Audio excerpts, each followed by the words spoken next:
রত্ন চিনতেই যেন ভুল করলো কলকাতা নাইট রাইডার্স। হীরের টুকরোকে বাদ দিয়ে দলে আনলো আনাড়ি এক খেলোয়াড়কে, আর এই এক সিদ্ধান্তেই যেন কপাল চাপড়াচ্ছে শাহরুখ খানের দল। রান পাহাড় দাঁড় করিয়েও মুম্বাইয়ের সামনে হতে হয়েছে নাস্তানাবুদ। মুস্তাফিজের অভাবটা যেন হাড়ে হাড়ে টের পাচ্ছে তিনবারের চ্যাম্পিয়নরা। মুস্তাফিজের বদলে দলে ভেড়ানো আনাড়ি ক্রিকেটারকে দলে এনেই কি তবে নিজেদের কপাল পোড়ালো কলকাতা? তাই নিয়ে বিস্তারিত রিপোর্টে। মুস্তাফিজকে বাদ দিয়ে যেন হাই হুতাশ শুরু করেছে কলকাতা নাইট রাইডার্স।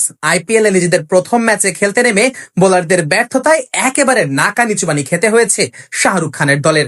মুম্বাই ইন্ডিয়ান্সের বিপক্ষে রান পাহাড় দাঁড় করালেও কলকাতার বোলাররা ছিলেন একেবারে অসহায়। 13 বছর ধরে আইপিএল এ নিজেদের প্রথম ম্যাচে জয় পায় না মুম্বাই ইন্ডিয়ান্স। 2012 সালের পর থেকে হার দিয়েই আসর শুরু করতে হয়েছে আম্বানি পরিবারের মালিকানাধীন এই দলের। তবে এবার সেই দলটাই কিনা আসরের প্রথম ম্যাচে নাচিয়ে ছেড়েছে কলকাতা নাইট রাইডার্সকে। শর্টার ফরম্যাটের ক্রিকেটে 221 রানের লক্ষ্য নিতান্তই কম ছিল না, তবে সেই লক্ষ্যটাও হেসে খেলে পার করেছে মুম্বাই ইন্ডিয়ান্স। অথচ ঘটনাটা এমন নাও হতে পারত। মুস্তাফিজ দলে থাকলে হয়তো কলকাতার বোলিং এর অবস্থা এতটাও খারাপ হতো না, সেটা বলাই যায়। এবারের মিনি নিলামে 9 কোটি 20 লাখ রুপিতে মুস্তাফিজকে দলে ফেরালেও সপ্তাহ 3 পরেই তাকে স্কোয়াড থেকে বাদ দিয়ে দেয় কলকাতা। মূলত বিসিসিআই এর পক্ষপাতমূলক আচরণের শিকার হতে হয় টাইগার এই পেসারকে। আর এই এক সিদ্ধান্তের পর থেকেই শুরু হয়েছে কলকাতার অধঃপতন। বোলিং ইউনিটে একের পর এক দুঃসংবাদ পেতে শুরু করেছে শাহরুখ খানের দল।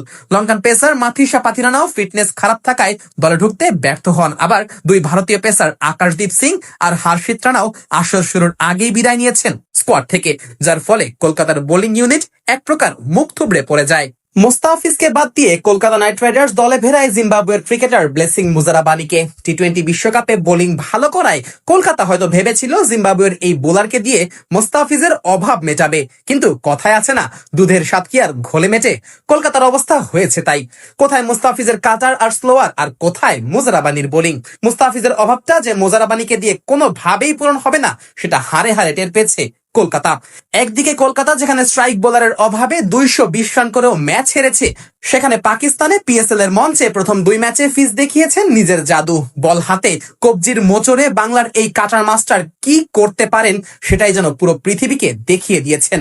প্রথম ম্যাচে হায়দ্রাবাদ কিংসম্যানের বিপক্ষে 4 ওভারে মাত্র 19 রান খরচ করেছেন ফিজ, সাথে উইকেটও নিয়েছেন একটি। পরের ম্যাচে করাচি কিংসের বিপক্ষেও বল হাতে ফিজের ম্যাচিংয়ে দিশেহারা হয়েছে ব্যাটাররা। 4 ওভার বল করে এই ম্যাচে ফিজ রান দিয়েছেন মোটে 20। মজার ব্যাপার হলো এই 2 ম্যাচে ফিজ বাউন্ডারি খেয়েছেন মাত্র একটি। অন্যদিকে ফিজের পরিবর্তে যেই মুজারাবানিকে খেলিয়েছে কলকাতা, সেই বোলার নিজের কোটায় বল পেয়েছেন মোটে 3 ওভার আর রান দিয়েছেন 34। উইকেটের কোটা যে শূন্য ছিল সেটা আর বলার অপেক্ষা রাখে না। বলাই যায় এমন দিনে ফিজকে বড্ড বেশি মিস করেছে কলকাতা নাইট রাইডার্স।